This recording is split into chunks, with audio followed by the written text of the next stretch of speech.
El fantasma de Canterville y otros cuentos, de Oscar Wilde. El fantasma de Canterville. Capítulo primero. Cuando Mr. Hiram B. Otis, el ministro de América, compró Canterville Chase, todo el mundo le dijo que cometía una gran necedad, porque la finca estaba embrujada. Hasta el mismo Lord Canterville, como hombre de la más escrupulosa honradez, se creyó en el deber de participárselo a Mr. Otis, cuando llegaron a discutir las condiciones.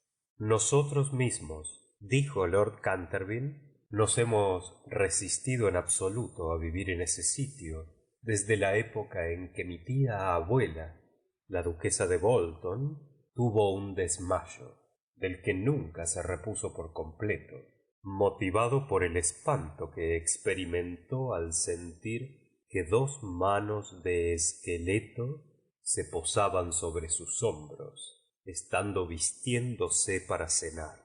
Me creo en el deber de decirle, Mr. Otis, que el fantasma ha sido visto por varios miembros de mi familia, que viven actualmente, así como por el rector de la parroquia, el reverendo Augusto Dampier, agregado del King's College de Oxford.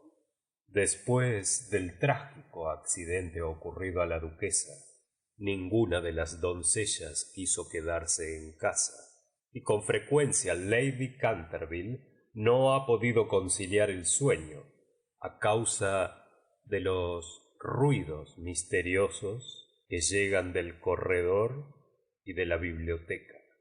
Milord, respondió el ministro, adquiriré el mobiliario y el fantasma bajo inventario.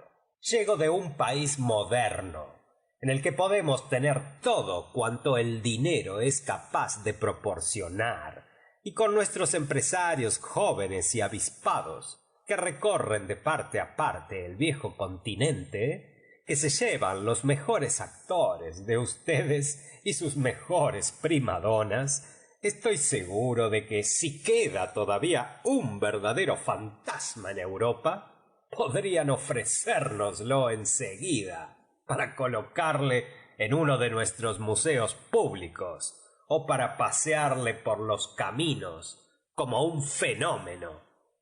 El fantasma existe, me lo temo, dijo Lord Canterville sonriendo, aunque se haya resistido a las ofertas de los intrépidos empresarios de ustedes. Hace más de 3 siglos que se le conoce. Data con precisión de 1574 y no deja de mostrarse nunca cuando está a punto de ocurrir alguna defunción en la familia. Bah, los médicos de cabecera hacen lo mismo, Lord Canterville. Amigo mío, un fantasma no puede existir, y no creo que las leyes de la naturaleza admitan excepciones en favor de la aristocracia inglesa. Realmente son ustedes muy incrédulos en América, dijo Lord Canterville, que no acababa de comprender la última observación de Mr. Otis.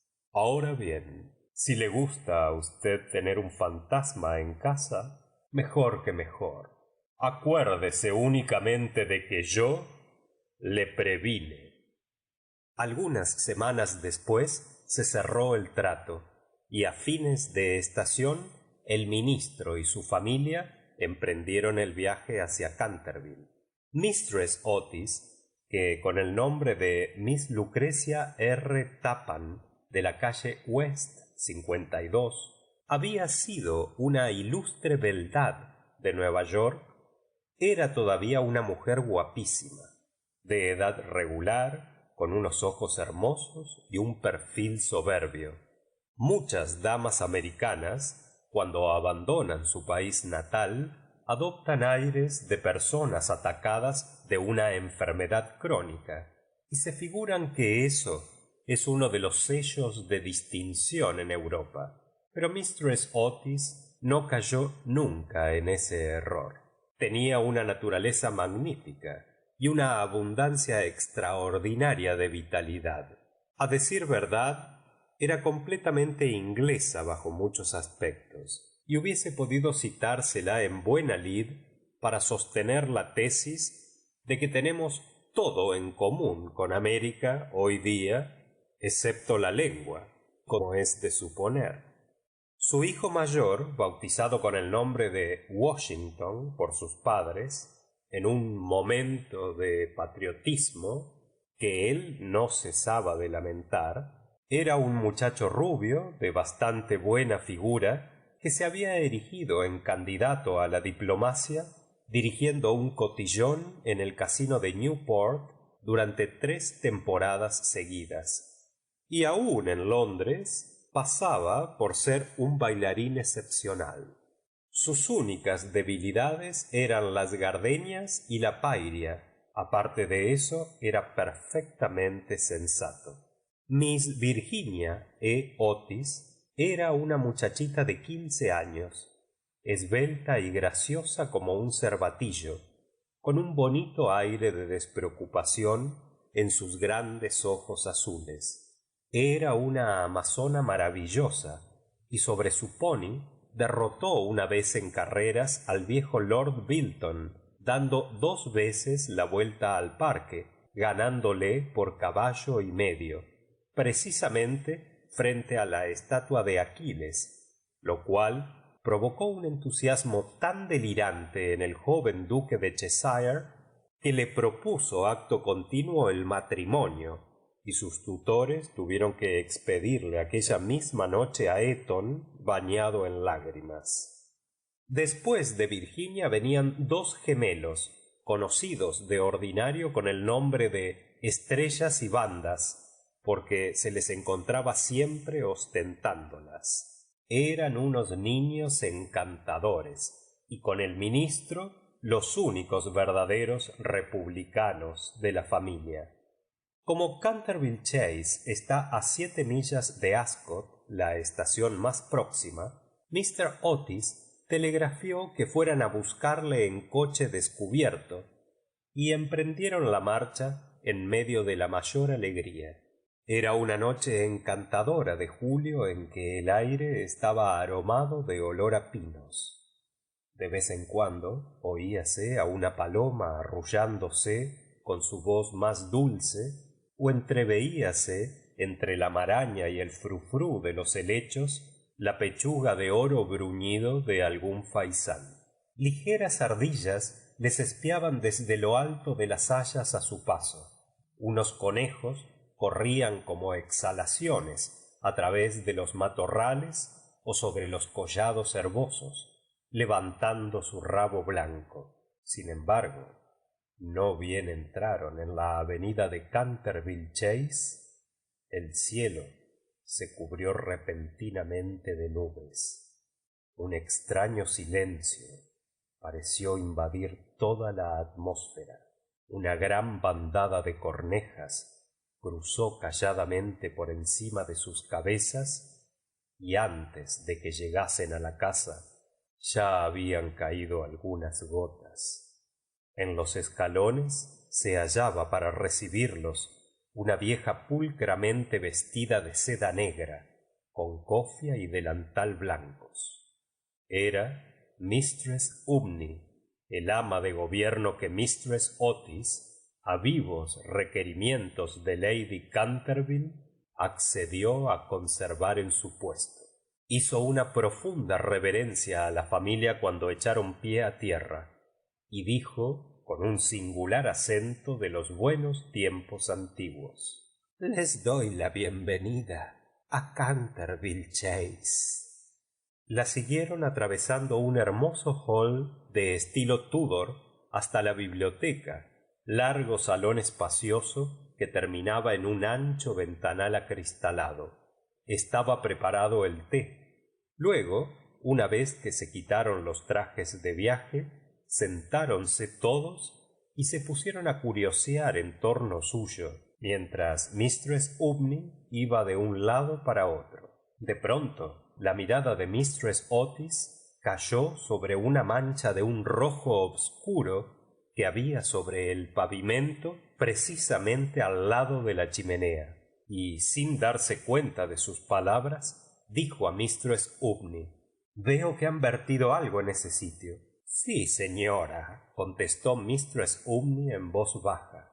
«Ahí se ha vertido sangre». «Es espantoso», exclamó Mistress Otis. «No quiero manchas de sangre en un salón.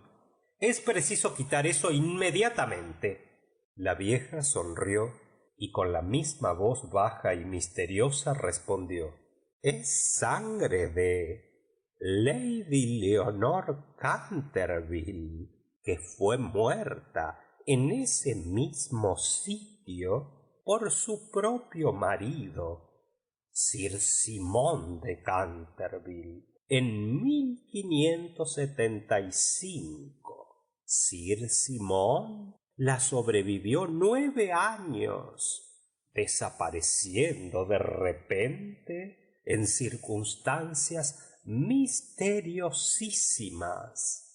Su cuerpo no se encontró nunca, pero su alma culpable sigue embrujando la casa. La mancha de sangre ha sido muy admirada por los turistas y por otras personas, pero quitarla es imposible». «Todo eso son tonterías», exclamó Washington Otis. «El producto quitamanchas, el limpiador incomparable del campeón Pinkerton, hará desaparecer eso en un abrir y cerrar de ojos». Y antes de que el ama de gobierno, aterrada, pudiese intervenir, ya se había arrodillado y frotaba vivamente el entarimado con una barrita de una sustancia parecida al cosmético negro. A los pocos instantes la mancha había desaparecido sin dejar rastros. «Ya sabía yo que el Pinkerton la borraría», exclamó en tono triunfal, paseando una mirada circular sobre su familia llena de admiración. Pero apenas había pronunciado aquellas palabras cuando un relámpago formidable iluminó la estancia sombría, y el retumbar del trueno levantó a todos menos a Mistress Umney, que se desmayó. «¡Qué clima más atroz!», dijo tranquilamente el ministro, encendiendo un largo veguero. «Creo que el país de los abuelos está tan lleno de gente que no hay buen tiempo bastante para todo el mundo. Siempre opiné que lo mejor que pueden hacer los ingleses es emigrar». «Querido Hiram», replicó Mistress Otis, «¿qué podemos hacer con una mujer que se desmaya? Descontaremos eso de su salario en caja. Así no se volverá a desmayar». En efecto, Mistress Umney no tardó en volver en sí.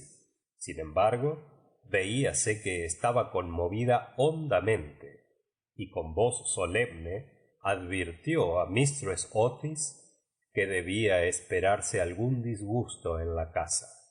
«Señores, he visto con mis propios ojos unas cosas que pondrían los pelos de punta a un cristiano, y durante noches y noches no he podido pegar los ojos a causa de los hechos terribles que pasaban». A pesar de lo cual, Mr. Otis y su esposa aseguraron vivamente a la buena mujer que no tenían miedo ninguno de los fantasmas. La vieja ama de llave, después de haber impetrado la bendición de la providencia sobre sus nuevos amos y de arreglárselas para que le aumentasen el salario, se retiró a su habitación renqueando. Fin de la sección número 1.